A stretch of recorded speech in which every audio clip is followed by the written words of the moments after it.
आपने जो कहा अभी वो इतना जल्दी तो संभव नहीं दिखाई देता, क्योंकि इतने बड़े बड़े जो मठाधीश या मजार में जो गद्दानशी बैठे रहते हैं उनको हटाना तो बहुत मुश्किल है, क्योंकि वो उनके आय का सोर्स है। इसलिए सरकार को नज़र आता है कि उनको एक अच्छा ट्रस्ट बना दें और अपने अंदर में इन धार्मिक केंद्रों को ले लें। तो इसके बारे में आपका क्या कहना है? हर सत्ताधारी जो सत्ता में बैठा होता है कोई हटना तो चाहता नहीं। 5 साल बाद चुनाव होता है और जनता अगर चुनती है कि तुम कंटिन्यू करो तो कंटिन्यू करता है, जनता नहीं चुनती तो बाहर हो जाता है। तो एक इंस्टीट्यूशंस खड़ा है जो इस बात पे ध्यान देता है कि चीजें कैसे चले। वो इंस्टीट्यूशंस कमोबेश स्वयं उन इंस्टीट्यूशंस ने खत्म किए हैं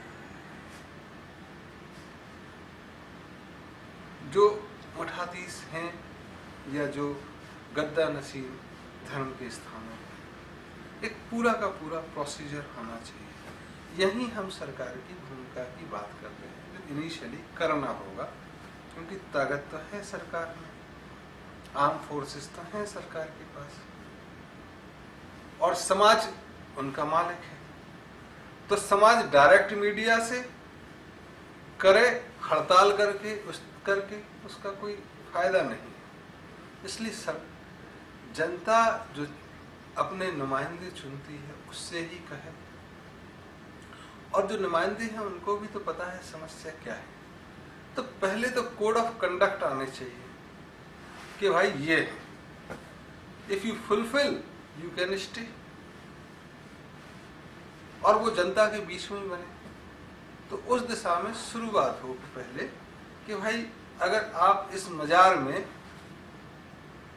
फॉर एग्जाम्पल अजमेर शरीफ या निजामुद्दीन औलिया की मजार जो वर्ल्ड फेमस है, उसको चलाने के लिए उसके मुखिया की क्या क्वालिफाइंग रिक्वायरमेंट हो, ये वहां के लोग चुन लें। और जो जाने वाले हैं बृहद समाज, उसके पढ़े लिखे लोग चुन, एक टेस्ट बनाए, एक नियत दिन में वो टेस्ट हो, एक कमेटी बैठे उसके लिए और वो चुने कि भाई ये क्वालिफाइंग रिक्वायरमेंट है कि उसका दिल कितना बड़ा है। तो बिहेवियरल साइंस जैसे आर्म फोर्सेस में होता है, कई जगह साइकोलॉजिकल टेस्ट होते हैं, ऐसे एक लंबे टेस्ट, क्योंकि ये ऐसे संस्थान का आप उसको मुखिया बनाने की बात कर रहे हैं जो दुनिया में अपना नाम रखता है, तो उसको वैसा लगना तो चाहिए। तब मुस्लिम समाज अगर आगे बढ़ के ऐसे नियम बनाता और उसमें जो पास होता है वह वहां का मुखिया मुकर्रर हो और उसकी एक म्याद हो,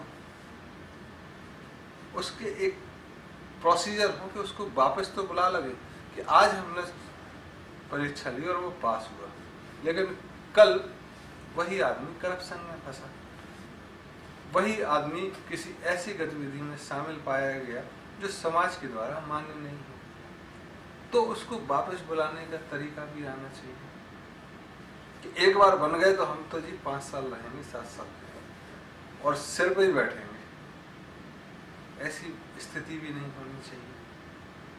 तो इस कमेटी के साथ साथ एक कमेटी ऐसी भी बननी चाहिए शुरू में ही कि जो उसकी गतिविधियों पर ध्यान रखे, वो चाहे वो 50 लोगों की हो, 500 की हो, 5000 की हो, कि भाई अगर ट्रस्ट नहीं है तो he can be called back, और एक नियत समय के बाद फिर से एग्जाम हो, if he qualifies that continue, और वो नहीं चाहता फिर तो भी रिक्वेस्ट और जो भी चीजें होती हैं उसको कहा जाए कि आप रहें, और जब ऑनरेबल एग्जिट हो तो फिर एक ऑनर का जो तरीका होता है उसके जीवन भरण के लिए आप कुछ दे सकते हैं, ये समाज के ऊपर है।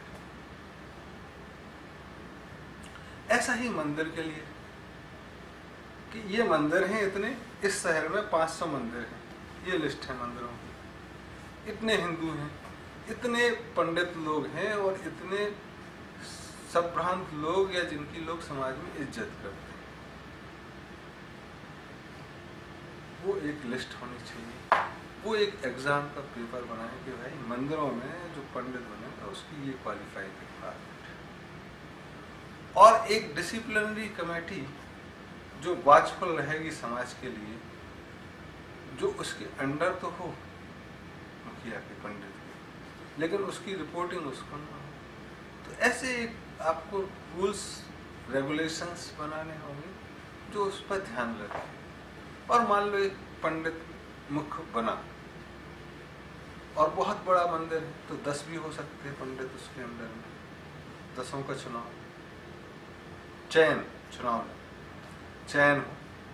और वह जैसे सरकारी नौकरी में कई बार होता है कि आप कुछ गलत करते हो और जांच होती है, तो वैसे एक प्रक्रिया समाज की होनी चाहिए, चाहे वह विजिलेंस हो, डिसिप्लिनरी कमेटी हो।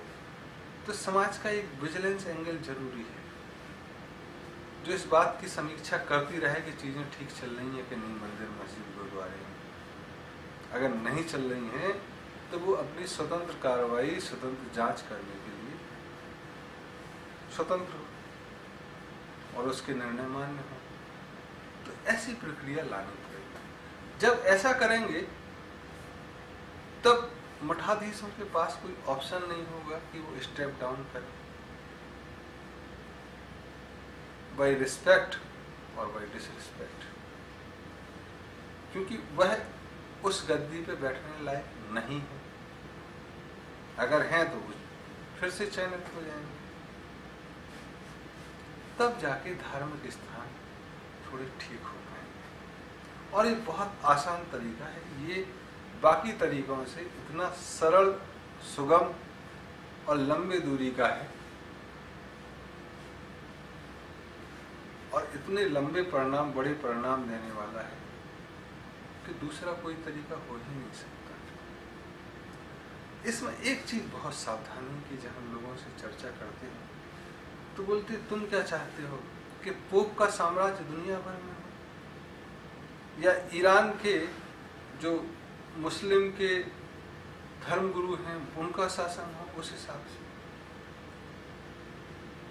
तब चीजें अलग तरीके से चलती हैं। धर्म या यूं कहें आस्था आधार है और राजनीति सुपरस्ट्रक्चर है। तो एक आधार इमारत बनाने का काम करे, उसका काम पूरी राजनीति चलाना नहीं। जैसे भारत है, यहाँ सब धर्म के लोग रहते हैं, तो एक धर्म का आदमी कैसे सरकार के गाइड कर सकता है? वह लोगों की आस्थाओं को बना के रखे और उस बृहद आस्था से जो सरकार चले वो चलने, उसमें दखलंदाजी हो सकती है लेकिन कंट्रोल नहीं। तो एक आस्था और एक, तो अभी तक जितने भी प्रक्रियाएं चली एक्सट्रीम्स की चली, या तो ये धर्म के धर्मगुरु की चल रही है या राजनीति के धर्म को साइड में कर दिया। सामंजस्य के साथ चलने की जरूरत है। आस्था, व्यक्ति, परिवार, समाज, सरकार, एक परिवार, एक राष्ट्र, सब परिवार, अंतरराष्ट्र, इस तरह की चीजें आगे आगे आएंगी, तब जाके चीजें बहुत अच्छी होने की उम्मीद रखी है।